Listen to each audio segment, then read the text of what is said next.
1970년대 그녀의 아름다운 다리는 한국 대중을 사로잡아 국보라는 칭호를 얻었고 당시 최고액 보험금 지급 기록까지 세웠습니다. 하이힐을 신고 레드카펫을 걷는 그녀의 매혹적인 다리는 성공과 야망의 상징이었습니다.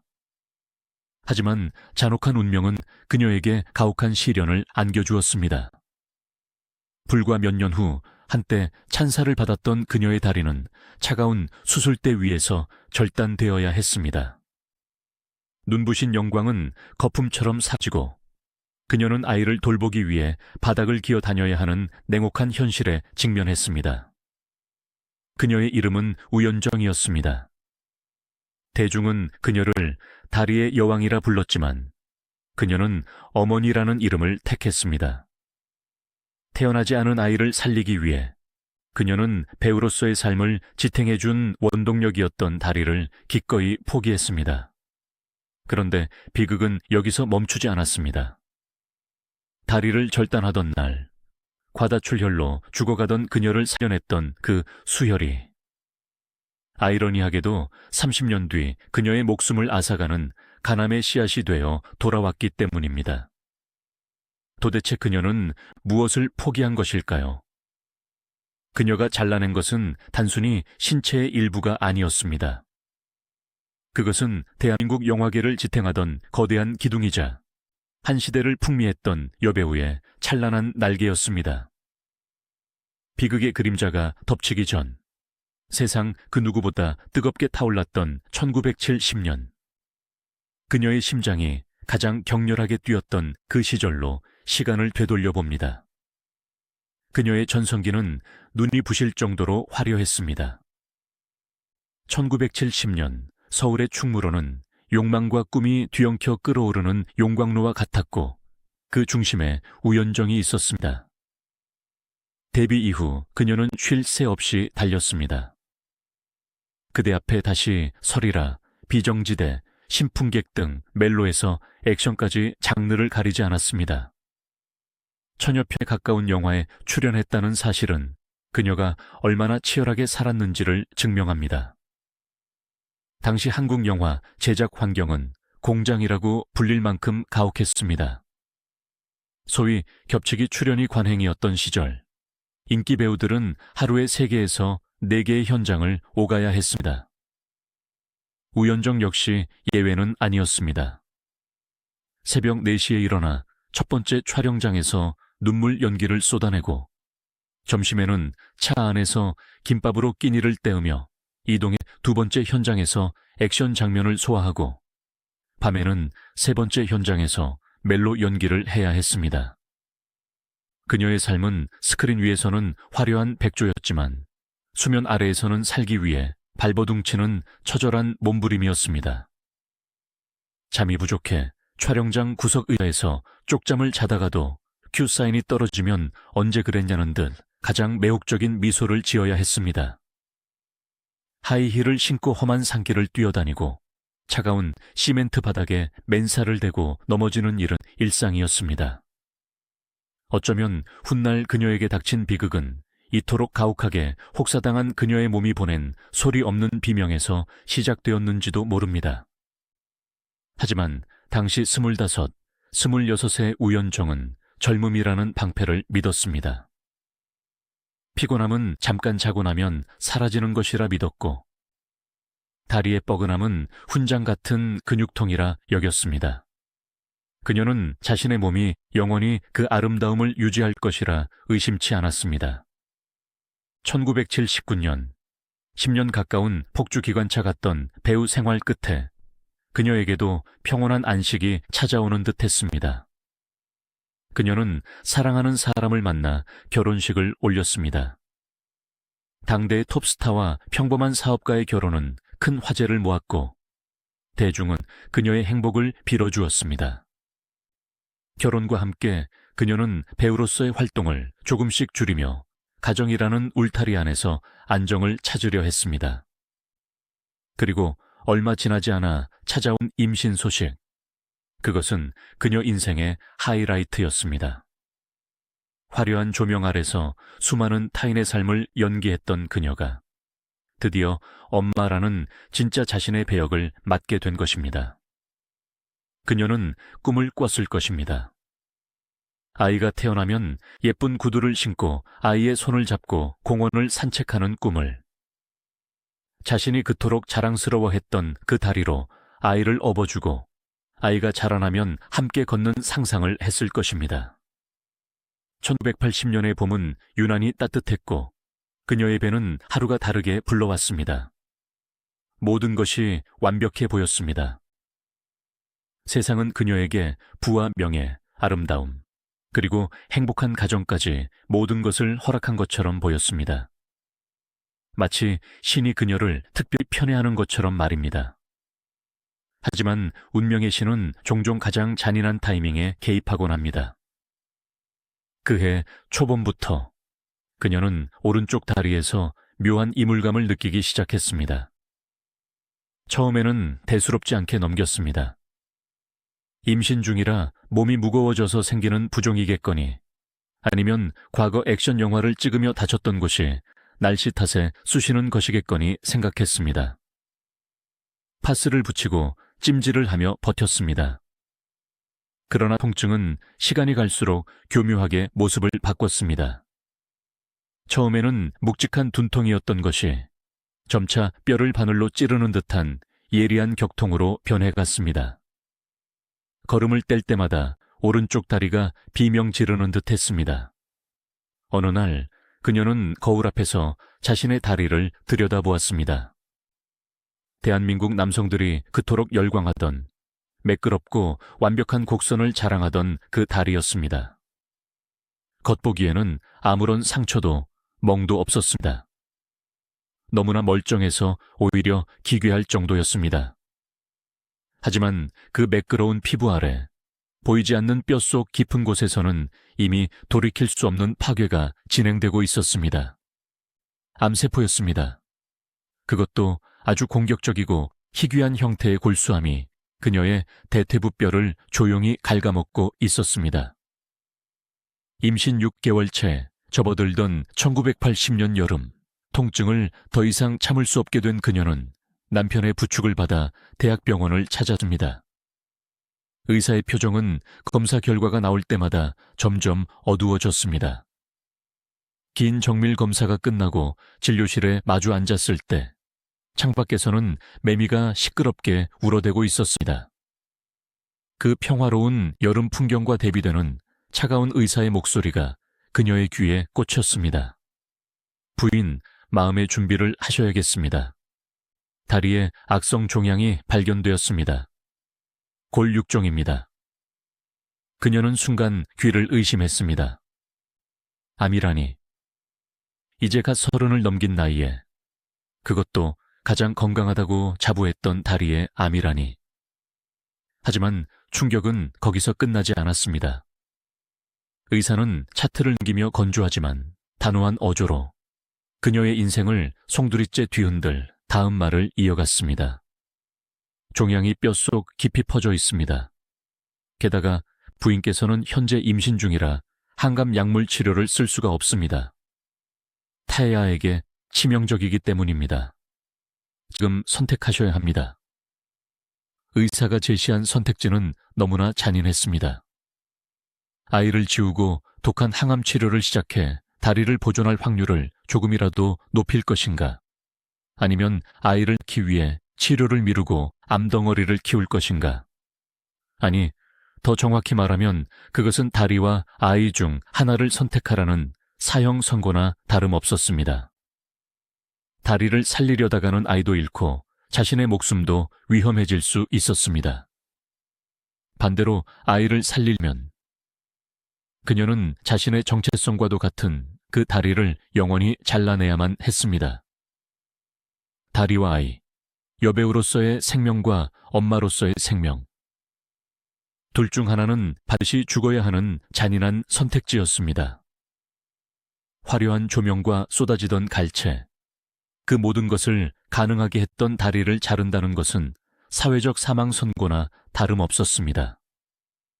악마의 유혹처럼 아이를 포기하면 다시 스크린으로 갈 수 있다는 생각이 스쳤을지도 모릅니다. 하지만 그때마다 뱃속의 아이는 툭툭 태동을 보내며 살려달라고 신호를 보냈습니다.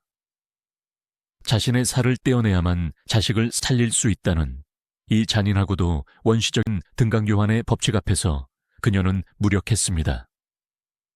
시간은 그녀의 편이 아니었습니다. 암세포는 자비 없이 증식하고 있었고 통증은 진통제로도 다스릴 수 없는 지경에 이르렀습니다. 며칠을 뜬 눈으로 밤을 사운 끝에 그녀는 결단을 내렸습니다.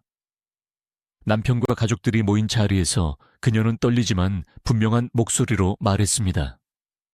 다리를 자르겠어요. 아이를 낳아야 하니까요. 그것은 포기라기보다는 숭고한 항복이었습니다. 여배우로서의 삶을 신에게 반납하고 어머니로서의 삶을 받아들이겠다는 선언이었습니다. 의료진은 서둘렀습니다. 이미 암세포가 골반 근처까지 위협하고 있었기에 지체할 시간이 없었습니다. 수술 날짜는 1980년 9월 8일로 잡혔습니다. 가을의 문턱, 세상은 결실을 준비하는데 그녀는 상실을 준비해야 했습니다. 수술 전날 밤 병실에서의 풍경은 처연하도록 고요했습니다. 그녀는 간호사에게 부탁해 매니큐어를 빌렸습니다. 그리고 퉁퉁 부어오른 이제 곧 사라질 오른쪽 발톱에 정성스럽게 붉은색 매니큐어를 발랐습니다. 그것은 그녀가 자신의 다리에게 해줄 수 있는 마지막 장례의식이었습니다. 10년 동안 하이힐 속에서 혹사당하며 자신을 지탱해준 고마운 다리. 그 다리 덕분에 스타가 되었고 그 다리 덕분에 사랑을 받았습니다. 그녀는 발을 어루만지며 속삭였을 것입니다. 고생했다. 미안하다. 그리고 고맙다. 1980년 9월 8일 아침 이동 침대에 실려 수술실로 향하는 복도의 천장등은 빠르게 뒤로 지나갔습니다. 수술실 앞에 차가운 공기, 소독약 냄새, 그리고 굳게 닫힌 철문. 그녀는 마지막으로 자신의 몸을 내려다보았습니다. 불룩솟은 배와 그 아래 뻗은 두 다리. 이 온전한 형태를 보는 것은 이것이 마지막이었습니다. 마취과 의사가 산소 마스크를 씌우며 숫자를 세라고 했을 때 그녀는 마음속으로 기도를 올렸습니다. 내 다리를 가져가시고 부디 이 아이만은 지켜주소서. 의식이 흐려지는 순간까지 그녀가 붙잡은 것은 뱃속 아이의 심장 소리였습니다. 수술은 장장 몇 시간에 걸쳐 진행되었습니다. 집도인은 대퇴부 상단을 절단했습니다.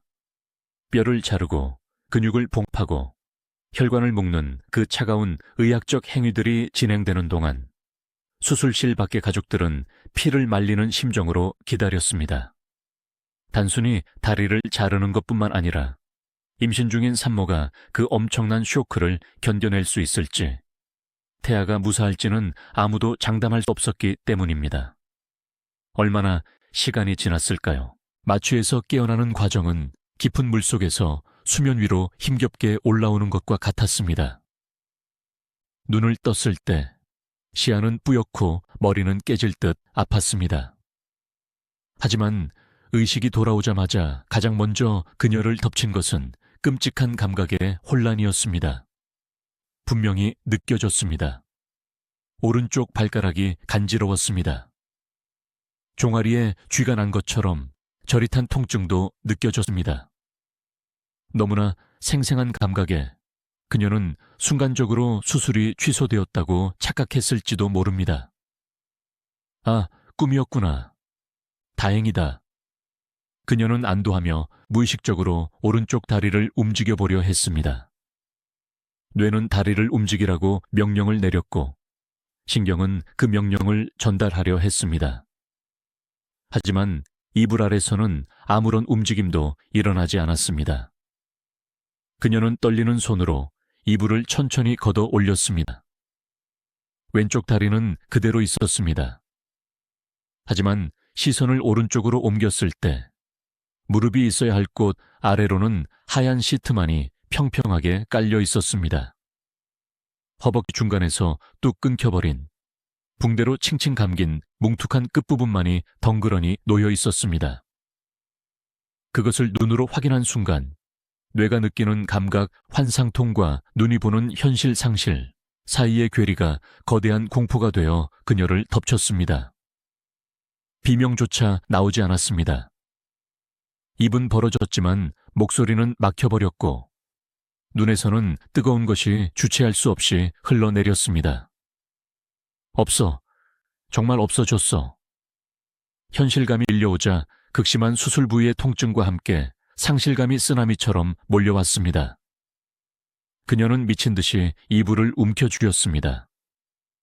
병실 한 구석에는 그녀가 입원할 때 신고 왔던 오른쪽 하이힐과 스타킹이 쇼핑백에 담겨 있었습니다. 누군가가 치우는 것을 깜박한 그 물건들이 그녀의 시야에 들어왔습니다. 주인 잃은 구두 한 짝, 영원히 짝을 잃어버린 왼쪽 구두. 그녀는 그제야 실감했습니다. 자신이 다시는 저 구두를 신을 수 없다는 것을, 다시는 당당하게 catwalk를 걸을 수 없다는 것을. 각선미의 여왕, 우연정은 그날 그 수술대 위에서 죽었다는 사실을. 그녀가 오열하자 의료진과 가족들이 달려와 그녀를 진정시켰습니다. 하지만 그 혼란의 와중에도 그녀의 손은 본능적으로 배를 찾았습니다. 아기는요? 쉰 목소리로 물었습니다. 간호사가 다급히 태아의 심박수를 체크하고 미소를 지으며 말했습니다. 괜찮아요. 아기는 아주 건강하게 잘 있습니다. 엄마가 그렇게 아팠는데도 아기가 잘 버텨줬어요. 그 말을 듣는 순간 우연정은 붕대로 감긴 자신의 절단 부위를 내려다보며 묘한 감정에 휩싸였습니다. 텅 빈 오른쪽 다리의 공간. 그 비어버린 공간만큼 그녀의 뱃속에는 생명이 가득 차 있었습니다. 그녀는 자신의 다리가 사라진 것이 아니라 아기의 생명으로 치환되었던 것을 깨달았습니다. 하지만 깨달음이 곧 평온함을 의미하는 것은 아니었습니다. 수술 후의 회복 과정은 지옥과도 같았습니다. 임신 중이라 강력한 진통제를 마음껏 쓸 수 없었기에 그녀는 뼈를 깎는 고통을 맨몸으로 받아내야 했습니다. 밤이면 잘려나간 다리가 불타는 듯한 환상통에 시달리며 침대 시트를 물어뜯어야 했습니다. 식은땀으로 범벅이 된 채 깨어날 때마다 그녀는 없어진 다리를 허공에 휘저으며 울부짖었습니다. 그럴 때마다 그녀를 버티게 한 것은 오직 뱃속의 아이였습니다. 통증이 너무 심해 죽고 싶다는 생각이 들 때마다 그녀는 뱃속 아이에게 말을 걸었습니다. 미안해. 엄마가 아파서 미안해. 그래도 너는 살아야 해. 내 다리랑 바꾼 목숨이잖아. 1980년의 가을은 그렇게 잔인하고도 길게 흘러갔습니다. 병원 창밖에 나무십들이 하나둘 떨어질 때마다 그녀의 마음속에서도 화려했던 과거의 미련들이 하나둘 떨어져 나갔습니다. 이제 그녀에게 남은 것은 불구의 몸과 곧 태어날 생명에 대한 무거운 책임감뿐이었습니다. 대중들은 아직 몰랐습니다. 그들의 여왕이 지금 어떤 모습으로 병실에 누워있는지. 신문 한 구석에 우연정, 투병 중이라는 짤막한 기사가 실렸을 뿐 그녀가 다리를 잃었다는 사실은 아직 세상에 완전히 알려지지 않았습니다. 그녀는 두려웠습니다. 세상 밖으로 나가는 것이, 의족을 끼고 사람들 앞에 서는 것이, 동정 어린 시선을 받는 것이 죽기보다 싫었습니다. 하지만 시간은 멈추지 않고 흘러 어느덧 출산 예정일이 다가왔습니다. 한쪽 다리로는 몸의 균형을 잡는 것조차 힘겨운 만삭의 임산부. 그녀는 남은 왼쪽 다리 하나로 육중해진 몸을 지탱하며 출산이라는 또 하나의 거대한 산을 넘어야 했습니다. 잘려나간 상처가 채 아물기도 전에 찾아온 진통. 그것은 생명을 건 사투였습니다. 1980년 10월, 늦가을의 찬바람이 병원 창문을 때리던 어느 날 밤, 마침내 진통이 시작되었습니다. 보통의 산모에게도 출산은 뼈가 벌어지는 고통이라지만 우연정에게 그것은 물리 법칙과의 싸움이었습니다. 분만대 위에서 힘을 주려면 양다리로 지지대를 꽉 밟고 버텨야 하는데 그녀에게는 힘을 줄 오른쪽 지지대가 없었습니다. 한쪽 다리에만 온 체중과 힘을 실어야 하는 기형적인 자세. 몸이 비틀릴 때마다 잘려나간 오른쪽 대퇴부의 상처가 터질 듯 욱신거렸습니다. 식은땀이 비 오듯 쏟아지고 입술을 너무 세게 깨물어 피가 배어나왔습니다. 하지만 그녀는 비명을 지르는 대신 이를 악물었습니다. 나 때문에 다리를 잃은 엄마가 아니라 다리를 잃고도 너를 지켜낸 엄마가 되기 위한 첫 번째 관문이었습니다. 몇 시간의 사투 끝에 우렁찬 아기 울음소리가 분만실의 정적을 깼습니다. 딸이었습니다. 10손가락, 10발가락이 모두 있는 너무나도 건강하고 예쁜 아이. 간호사가 핏덩이 같은 아기를 그녀의 품에 안겨주었을 때 우연정은 아기의 조그만 두 다리를 떨리는 손으로 만져보았습니다. 따뜻하고 부드러운 살결, 힘차게 발버둥 치는 두 다리. 그 순간 그녀는 병실이 떠나가라 오열했습니다. 그것은 기쁨의 눈물인 동시에 자신의 잃어버린 다리에 대한 영원한 작별 인사였습니다. 네가 내 다리구나. 이제 네가 나 대신 세상을 걷겠구나. 퇴원 후 집으로 돌아왔을 때 그녀를 기다리고 있는 것은 냉혹한 현실이었습니다. 아기를 돌보는 일은 전쟁이었습니다.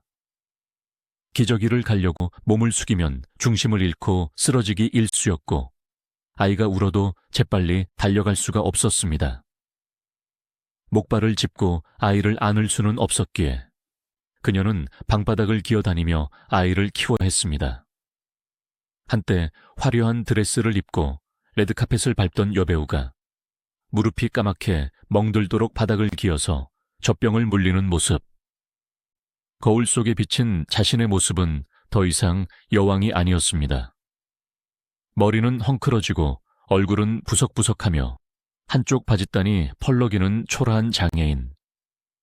그 괴리감은 산후 우울증과 겹쳐 그녀를 깊은 절망의 늪으로 밀어 넣었습니다. 그녀는 세상과 단절된 채 집안에 스스로를 가뒀습니다. 창밖을 내다보는 것조차 두려웠습니다. 사람들이 자신의 다리를 보고 수군거릴 것만 같았습니다. 밤이 되면 환상통이 도저 잠을 이룰 수 없었고 낮에는 아이의 맑은 눈망울을 보며 죄책감에 시달렸습니다. 이 아이에게 장애인 엄마가 짐이 되지는 않을까.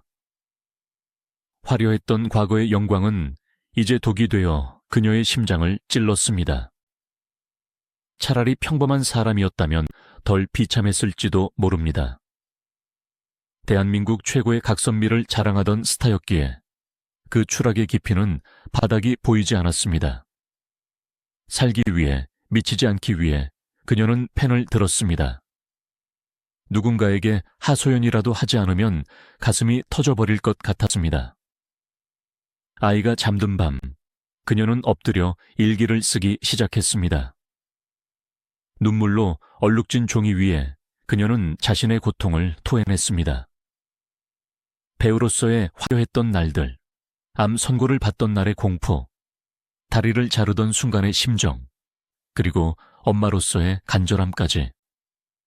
글을 쓰는 순간만큼은 그녀는 자유로웠습니다.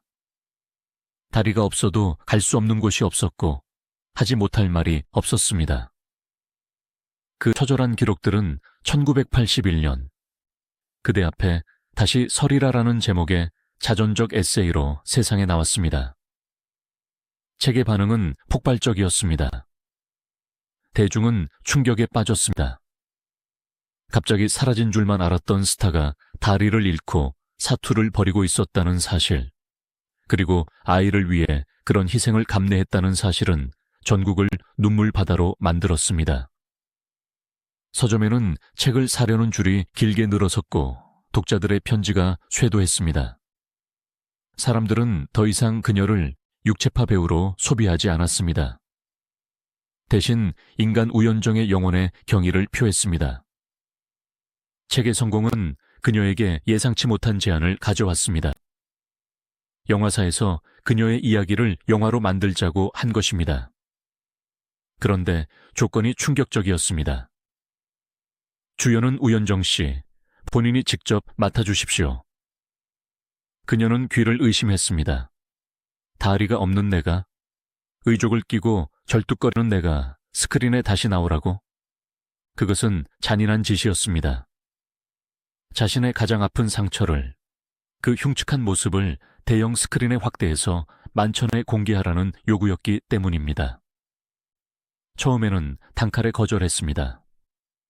대중들에게 아름다운 모습만 기억된 채로 사라지고 싶었습니다. 하지만 영화사는 끈질겼고 현실적인 문제들도 그녀를 압박했습니다. 아이를 키우기 위해서는 돈이 필요했고 무엇보다 이대로 세상에서 잊히고 싶지 않다는 배우로서의 마지막 자존심이 꿈틀거렸습니다. 그래, 보여주자. 내가 비록 다리는 잃었지만 영희마저 잃은 것은 아니라는 걸. 1981년 말, 그녀는 다시 카메라 앞에 섰습니다. 영화 제목은 책과 같은 그대 앞에 다시 서리라. 그러나 촬영 현장은 고문실이나 다름없었습니다. 그녀는 영화 속에서 자신의 과거를 재연해야 했습니다. 화려하게 춤추던 시절을 연기할 때는 대역을 썼지만 암 선고를 받고 절규하는 장면, 다리를 자르고 깨어나는 장면, 의족을 차고 걷는 연습을 하는 장면은 모두 그녀가 직접 해내야 했습니다. 그것은 연기가 아니었습니다. 1년 전 겪었던 생지옥을 다시 끄집어내어 반복하는 사이코 드라마였습니다. 컷소리가 나면 그녀는 구석에서 숨을 몰아쉬며 울었습니다. 의족은 익숙하지 않아 걸을 때마다 살이 쓸리고 피가 났습니다. 무거운 조명 아래서 의족과 닿는 절단 부위는 땀으로 짓물렀습니다. 넘어지는 장면을 찍을 때는 보호 장비도 없이 맨바닥에 몸을 던졌습니다. 스태프들은 숨을 죽인 채 그녀를 지켜보았고 감독차 이제 그만하자고 말리려 할 정도였습니다. 하지만 그녀는 독하게 일어났습니다. 한 번 더 갈게요. 그녀를 가장 힘들게 한 것은 육체적 고통보다 시선이었습니다. 과거에는 선망의 눈빛으로 그녀를 바라보던 스태프들이 이제는 동정과 안타까움 혹은 호기심 어린 눈으로 그녀의 다리를 훔쳐보았습니다. 의족을 끼우기 위해 치마를 걷어 올릴 때 느껴지는 그 묘한 정적. 그녀는 수치심을 견디며 당당한 척 고개를 들었습니다. 보세요. 이게 나예요. 다리가 없어도 나는 우연정입니다. 영화의 하이라이트는 그녀가 의족을 끼고 처음으로 일어서서 걷는 장면이었습니다. 시나리오에는 비틀거리지만 끝내 일어선다라고 적혀 있었습니다. 그녀는 카메라 앞에서 수없이 넘어졌습니다. 실제로 힘이 빠져 주저앉기도 했고 의족이 미끄러져 뒹굴기도 했습니다. 흙투성이가 된 얼굴로 땀과 눈물로 범벅이 된 차에 그녀가 마침내 비틀비틀 일어서서 카메라를 응시했을 때 현장의 모든 스태프가 울고 있었습니다. 그것은 연출된 감동이 아니었습니다. 죽음을 이기고 돌아온 생존자의 위엄이었습니다. 1982년 영화가 개봉되자 극장가는 눈물바다가 되었습니다.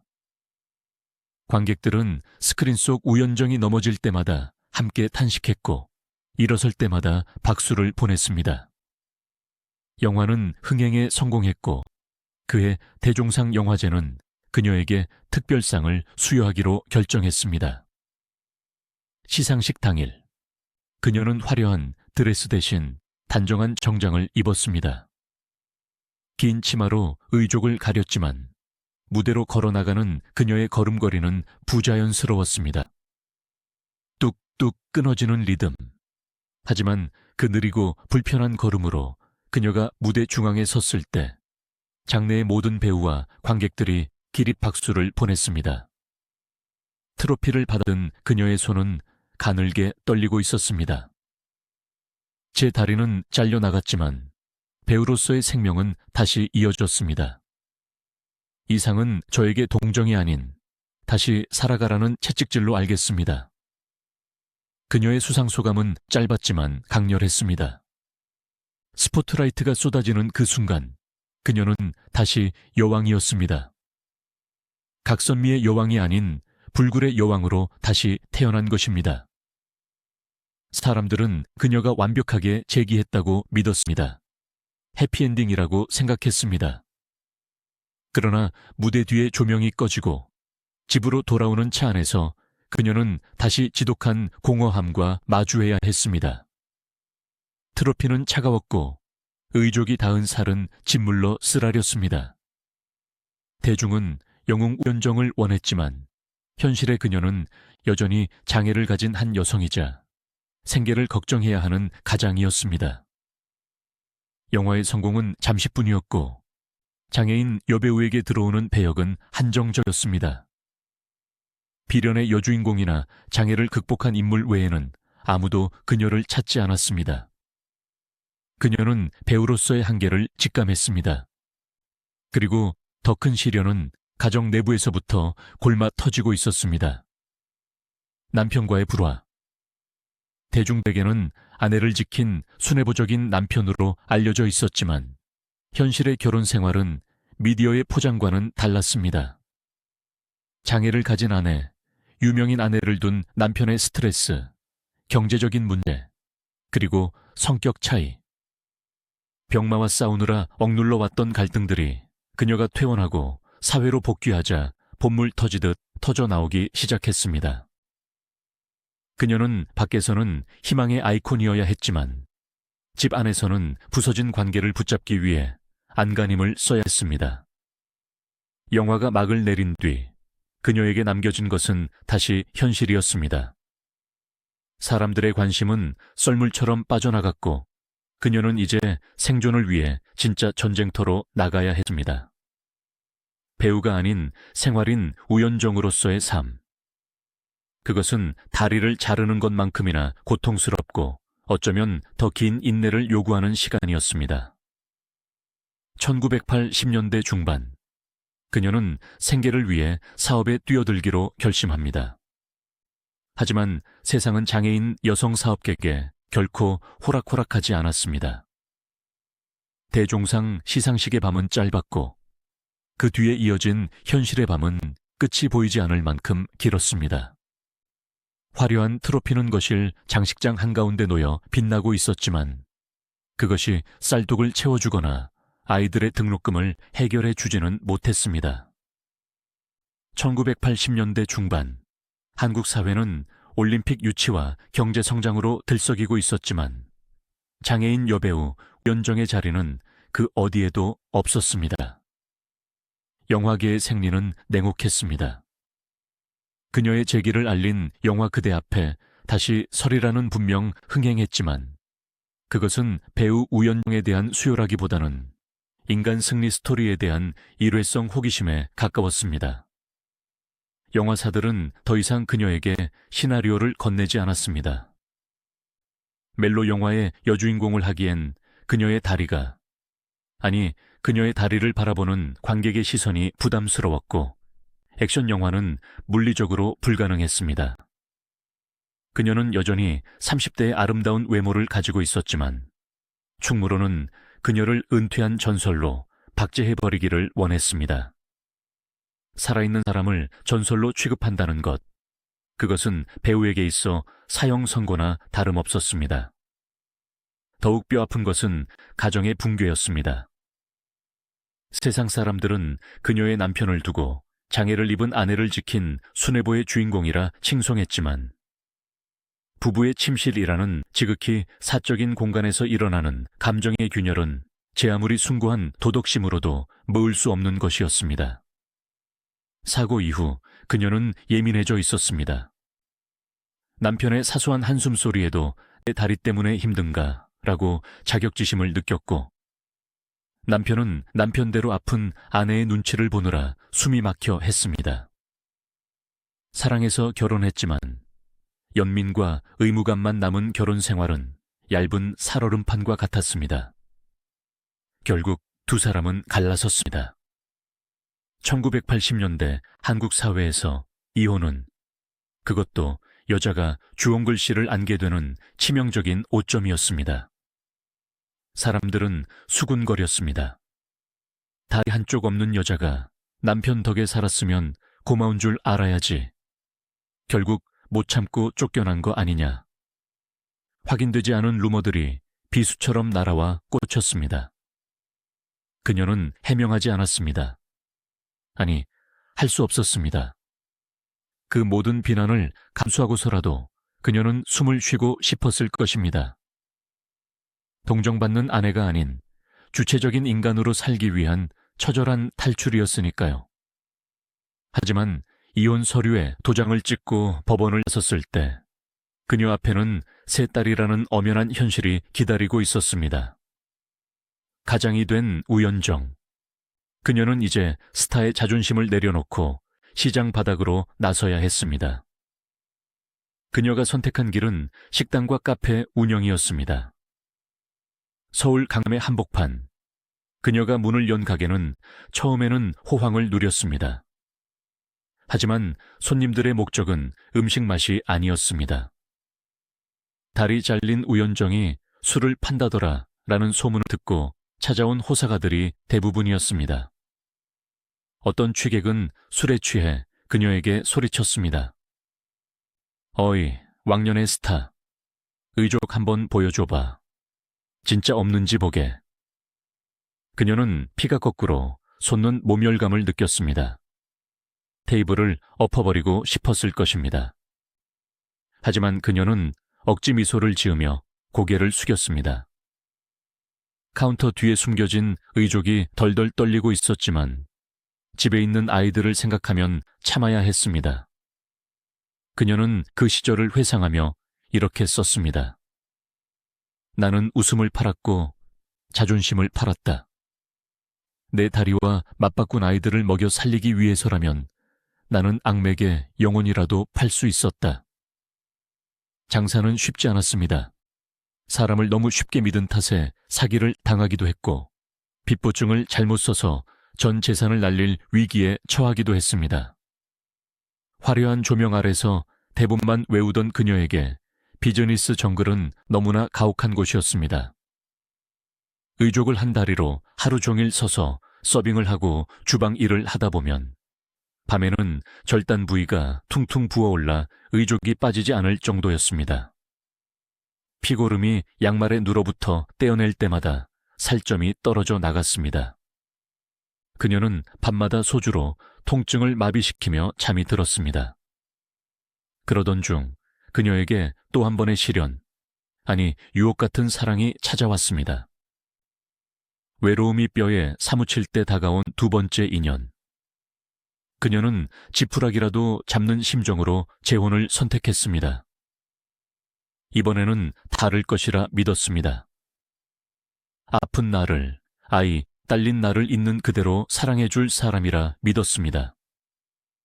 하지만 그 믿음조차 산산이 조각나는 데는 그리 오랜 시간이 걸리지 않았습니다. 두 번째 이혼.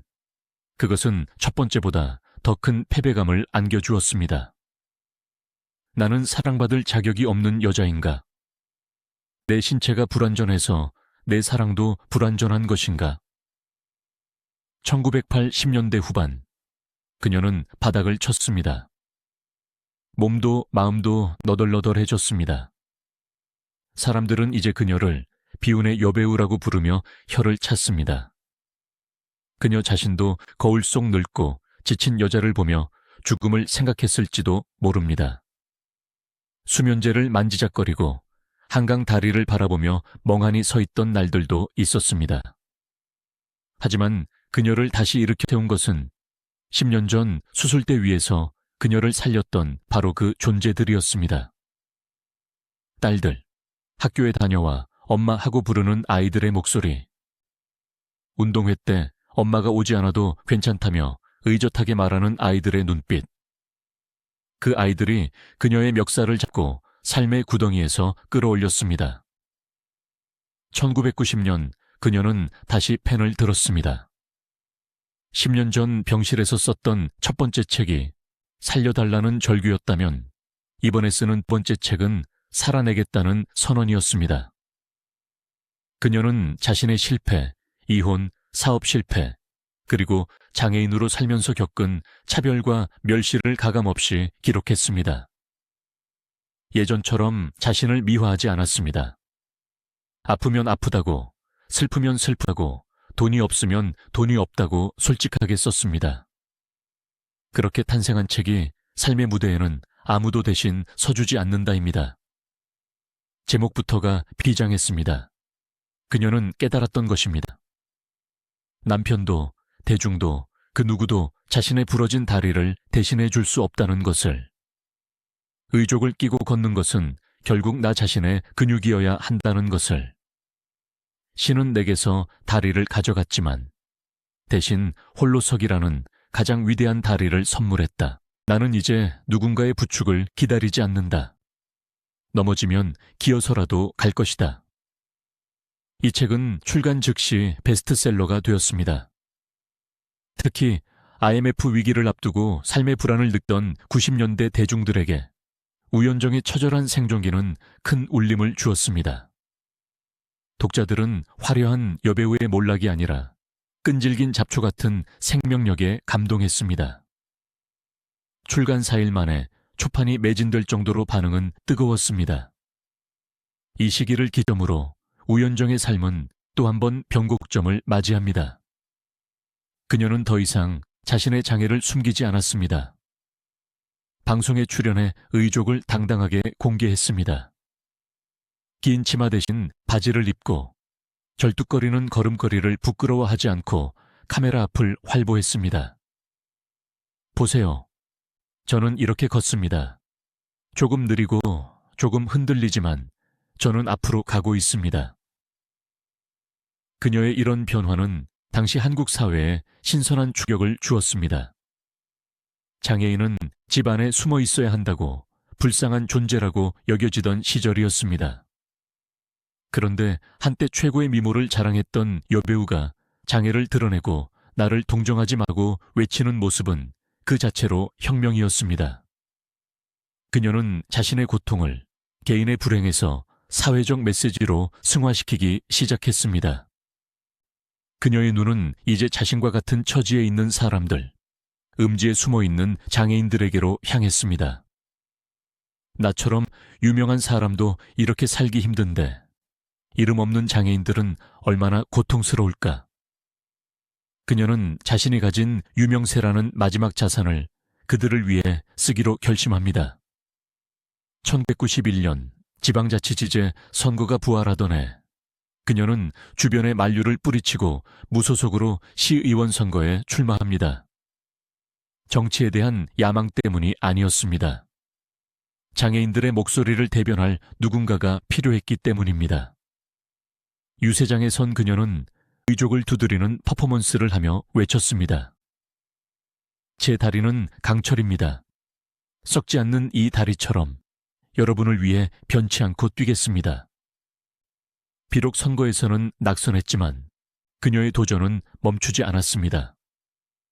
그녀는 한국장애인복지체육회 이사를 맡으며 본격적인 사회활동가로서의 삶을 시작했습니다. 휠체어를 탄 선수들을 격려하고 장애인 처우 개선을 위한 세미나에 참석하고 기금을 모으러 다녔습니다. 화려한 드레스 대신 활동하기 편한 점퍼를 입고 짙은 화장 대신 땀범벅이 된 얼굴로 현장을 누볐습니다. 사람들은 말했습니다.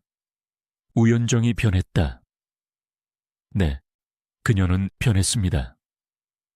과거의 우연정이 대중의 사랑을 먹고 사는 꽃이었다면 90년대의 우연정은 척박한 땅에 뿌리를 내리고 다른 생명들을 위한 그늘을 만드는 나무가 되어가고 있었습니다.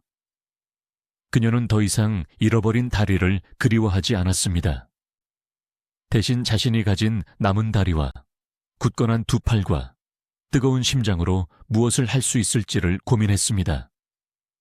하지만 신은 그녀에게 허락된 평온을 질투했던 것일까요? 아니면 그녀의 영혼이 감당할 수 있는 무게를 시험해보고 싶었던 것일까요? 50대에 접어들며 이제야 삶의 안정을 찾고 딸들을 시집 보내며 이제는 좀 쉬어도 되겠다 싶었던 2000년대 후반, 또 다른 그림자가 그녀의 몸을 덮쳐오고 있었습니다. 이번에는 다리가 아니었습니다. 더 깊고 더 은밀한 곳에서 시작된 침묵의 살인자였습니다. 2000년대 중반으로 접어들며 우연정의 삶에는 비로소 평화가 찾아오는 듯 했습니다. 치열했던 80년대의 생존투쟁과 사회운동가로서 바쁘게 뛰어다녔던 90년대를 지나 그녀는 이제 중년의 여유를 조금씩 배워가고 있었습니다. 세 딸은 어느새 훌쩍 자라 성인이 되었고 엄마의 아픈 다리를 부끄러워하기는커녕 가장 자랑스러운 훈장으로 여겨주었습니다. 그녀는 종종 의족을 벗어두고 방바닥에 편안히 앉아 딸들이 차려주는 밥상을 받으며 생각했을 것입니다. 그래, 이만하면 되었다. 내 다리 하나와 바꿀 만한 가치가 있는 삶이었다. 그 무렵 그녀의 모습은 과거의 날 선미녀 배우가 아니었습니다. 화장은 옅어졌고 눈개는 세월의 주름이 자리 잡았지만 그 표정은 훨씬 온화하고 깊어져 있었습니다. 그녀는 더 이상 대중의 시선을 의식해 억지로 강한 척하지 않았습니다. 아프면 아프다고 말할 수 있는 용기, 힘들면 잠시 쉬어갈 줄 아는 지혜가 생긴 것입니다. 그녀는 가끔 거울을 보며 잘려나간 오른쪽 다리 쪽에 손을 얹고 혼잣말을 하곤 했습니다. 너도 참 고생 많았다. 주인 잘못 만나 30년을 고생했네. 그것은 자기 연민이 아닌 자신의 육체와 맺는 진정한 화해였습니다. 하지만 운명의 신은 그녀에게 평범한 노후를 허락하지 않았습니다. 그녀의 삶은 마치 거대한 비극의 수레바퀴처럼 시작과 끝이 묘하게 맞물려 있었습니다. 2000년대 후반, 그녀는 몸이 예전 같지 않음을 느꼈습니다. 단순히 나이가 들어서 오는 피로감이 아니었습니다. 온몸의 기운이 땅으로 꺼지는 듯한 무력감, 이유 없는 소화불량, 그리고 거울 속의 얼굴이 흑빛으로 변해가는 증상. 불길한 예감은 언제나 적중합니다. 병원을 찾은 그녀에게 의사는 또 한 번 청천벽력 같은 진단을 내립니다. 간암입니다. 상태가 좋지 않습니다. 간암. 술을 많이 마셔서도 관리를 못해서도 아니었습니다. 원인은 너무나도 기구했습니다. 1980년, 그 운명의 날, 다리 절단 수술을 받을 당시 그녀는 과다 출혈로 인해 대량의 수혈을 받아야 했습니다. 당시의 의료 환경은 지금처럼 체계적이지 못했고 수혈받은 혈액 속에 숨어있던 C형 간염 바이러스가 그녀의 몸속으로 들어왔던 것입니다. 그 바이러스는 30년이라는 긴 세월 동안 그녀의 간 속에서 숨죽이고 있다가 그녀가 가장 평온함을 느끼려던 순간에 암세포라는 괴물이 되어 깨어난 것입니다. 이 얼마나 잔인한 역설입니까? 30년 전 그녀를 살리기 위해 주입했던 그 피가 30년 후 그녀의 목숨을 앗아가는 독이 되어 돌아왔습니다. 그녀가 다리를 자르지 않았다면 수혈을 받지 않았을 것이고 그랬다면 간암에 걸리지 않았을지도 모릅니다. 그녀의 모든 불행은 그토록 지키고 싶었던 생명과 맞바꾼 대가처럼 꼬리에 꼬리를 물고 이어져 있었습니다. 보통 사람이라면 하늘을 원망하고 울부짖었을 것입니다. 왜 하필 나입니까? 다리 하나로는 부족했습니까? 하지만 예순을 바라보던 우연정은 달랐습니다. 그녀는 담담했습니다. 의사의 선고를 듣고 나온 그녀는 하늘을 올려다보며 씁쓸하게 웃었을 뿐입니다. 내 운명이 참 질기기도 하고 얄궂기도 하구나. 그녀는 이미 고통의 베테랑이었습니다. 뼈를 깎는 골수함의 고통도, 신체를 절단하는 공포도 이겨낸 그녀에게 죽음은 두려움의 대상이라기보다는 언젠가 마주해야 할 오래된 친구처럼 느껴졌을지도 모릅니다. 그녀는 딸들에게 담담하게 말했습니다. 놀라지 마라. 엄마는 괜찮다. 다리도 내어주고 살았는데 간 조금 떼어주는 게 대수겠니? 하지만 간암은 골수암과는 또 다른 차원의 고통이었습니다. 뼈암이 날카로운 칼로 찌르는 듯한 통증이라면 간암은 생명력 자체를 서서히 말려버리는 늪과 같았습니다. 복수가 차오르고 황달로 눈동자가 노랗게 변해가면서 그녀의 의식은 자주 흐려졌습니다. 그래도 그녀는 의연함을 잃지 않으려 노력했습니다. 병상에 누워서도 찾아온 지인들에게 농담을 건넸고 딸들의 손을 잡고 오히려 그들을 위로했습니다. 울지 마라. 나는 후회 없이 살았다. 너희를 얻었고 치열하게 사랑했고 뜨겁게 미워도 해봤다. 배우로서 화려하게 피어도 받고 장애인으로 바닥도 기어봤다. 이 정도면 꽉 찬 인생 아니냐. 그녀의 투병 생활은 조용했습니다. 전성기 때처럼 언론이 요란하게 떠들지도 않았고 대중들의 관심도 예전 같지 않았습니다. 하지만 병실을 지키는 사람들의 면면은 진실했습니다. 화려할 때 모여들었던 불나방 같은 사람들이 아니라 그녀가 장애인 인권 운동을 하며 만났던 동료들, 그녀의 책을 읽고 삶의 용기를 얻었다는 독자들, 그리고 그녀가 밥 한 끼 따뜻하게 대접했던 평범한 이웃들이 그녀의 곁을 지켰습니다. 그녀가 생의 마지막을 준비하며 가장 걱정했던 것은 역시나 딸들이었습니다.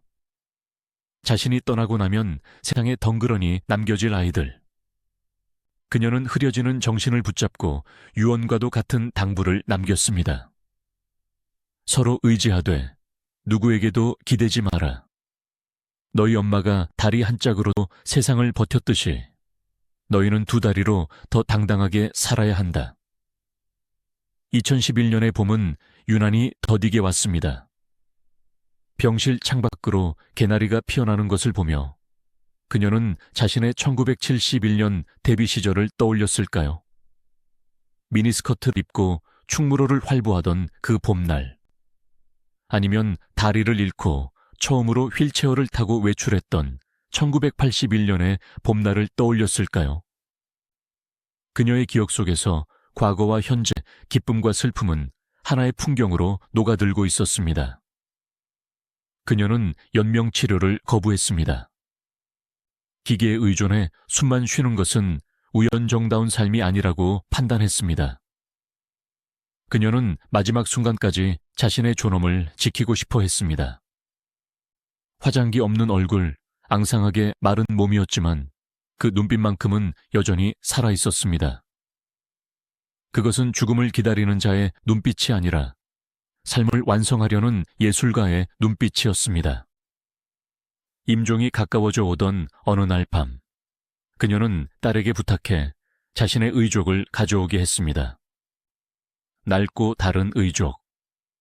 30년 동안 그녀의 오른쪽 다리가 되어주었던 애증의 물건.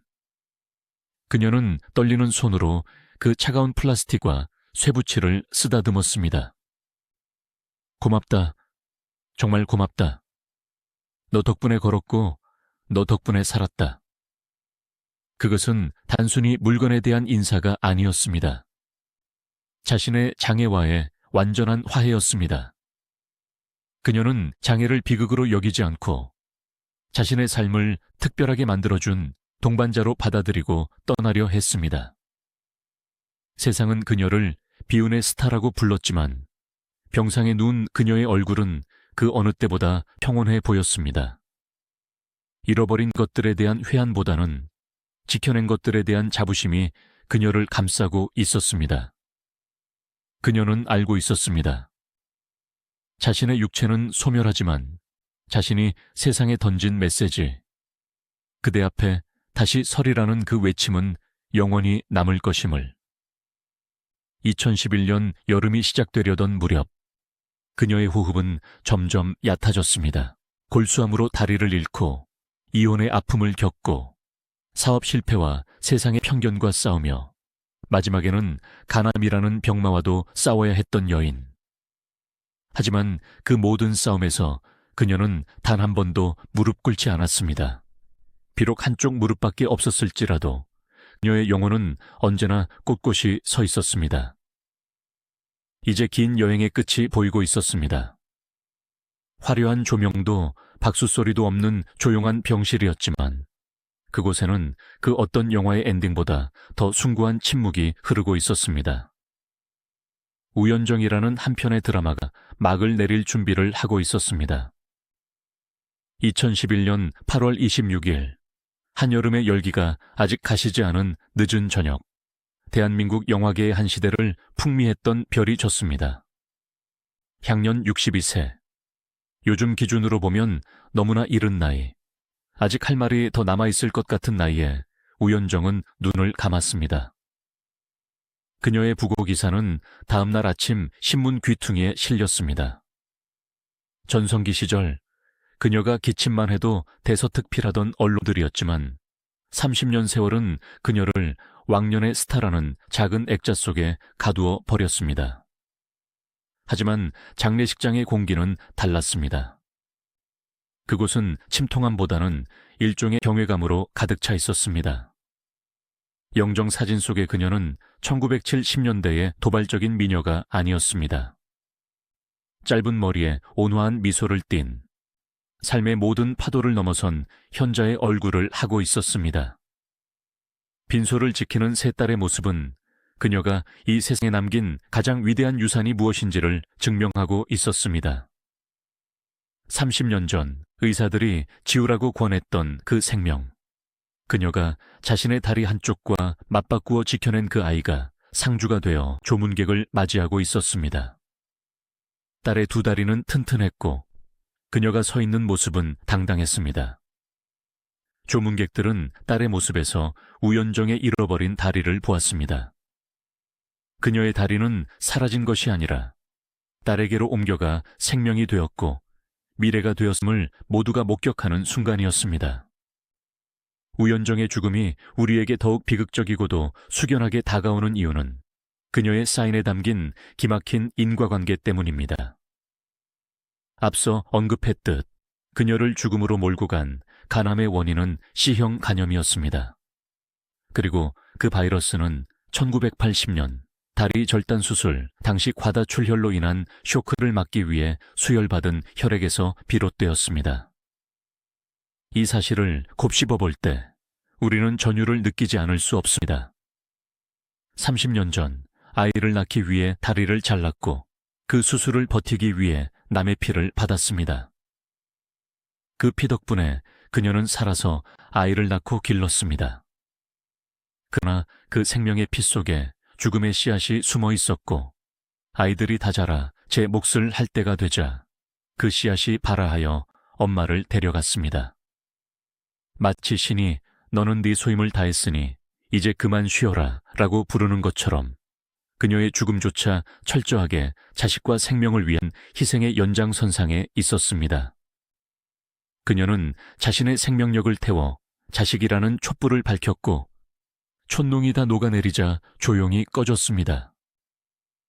이것을 단순한 병사 빙씨라고 부를 수 있을까요? 이것은 30년에 걸친 긴 순교였습니다. 그녀가 떠난 후 세상은 비로소 그녀를 다시 평가하기 시작했습니다.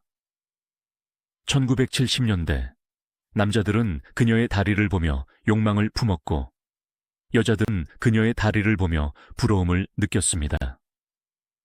각선미라는 단어 속에 갇혀 소비되던 그녀였습니다. 하지만 그녀가 떠난 뒤에야 사람들은 깨달았습니다. 우연중이 보여준 진정한 아름다움은 매끈한 다리 라인에 있었던 것이 아니라 그 다리가 잘려나간 자리에 도단한 굳은 살에 있었다는 것을 말입니다. 그녀는 한국 사회에서 장애라는 단어가 가진 무게를 바꾼 사람이었습니다.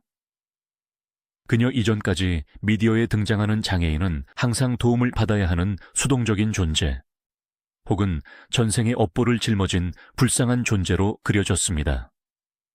하지만 우연정은 달랐습니다. 그녀는 휠체어에 앉아 숨지 않았습니다. 의족을 끼고 뚜벅뚜벅 세상 밖으로 걸어 나왔습니다. 이혼을 하고 사업을 하고 망해도 보고 다시 글을 썼습니다. 그녀는 장애인도 욕망이 있고 야망이 있고 실수도 하고 실패도 하는 보통의 인간임을 온몸으로 보여주었습니다. 그녀가 쓴 책과 그녀가 보여준 행보는 수많은 중도 장애인들에게 나도 다시 사회로 돌아갈 수 있다는 강력한 동기부여가 되었습니다. 유품을 정리하던 딸들은 어머니의 옷장 깊은 곳에서 낡은 의족들을 발견했습니다. 시간이 흐르며 체형이 변할 때마다 교체했던 크고 작은 의족들이 나란히 놓여 있었습니다. 그것은 마치 성장기 아이의 신발처럼 보였습니다. 처음에는 낯설어 피가 묻어있던 의족부터 능숙하게 걷게 되었을 때의 의족, 그리고 병세가 악화되어 더 이상 찰 수 없게 된 마지막 의족까지. 그 플라스틱 덩어리들은 우연정의 30년 세월을 고스란히 담고 있는 화석이었습니다. 딸들은 그 의족을 보며 울지 않았습니다. 대신 어머니가 그랬던 것처럼 그 차가운 표면을 쓰다듬으며 감사합니다 라고 인사했습니다. 2024년의 가을, 서울 충무로. 신호가 초록불로 바뀌자 또각또각 경쾌한 하이힐 소리가 거리를 울립니다. 짧은 치마를 입고 당당하게 걷는 저 젊은 여성의 두 다리는 50년 전 스포트라이트를 받던 우연정의 그것처럼 눈부십니다. 문득 바람에 뒹구는 낡은 영화 포스터 한 장. 여성은 포스터를 밟지 않으려 사뿐히 발을 옮깁니다. 한 발로 중심을 잡고 다른 발을 내딛는 그 사소하고 당연한 순간. 우리는 잊고 삽니다. 우리가 무심코 내딛는 이 한 걸음 한 걸음이 누군가에게는 평생의 소원이었고 뼈를 깎는 고통 끝에 얻어낸 기적이었다는 사실을 말입니다. 그녀는 갔습니다. 하지만 그녀는 우리에게 가장 강력한 유언을 남겼습니다. 나는 다리 하나로도 치열하게 살았다. 너는 두 다리가 있지 않은가? 무엇이든 할 수 있다. 세상에서 가장 아름다운 다리를 가졌던 스타에서 세상에서 가장 아름다운 삶을 걸어간 어머니. 아스팔트 위에 보이지 않게 찍혀있는 그녀의 외다리 발자국을 기억하며 우연정 그녀의 치열했던 삶에 경의를 표합니다.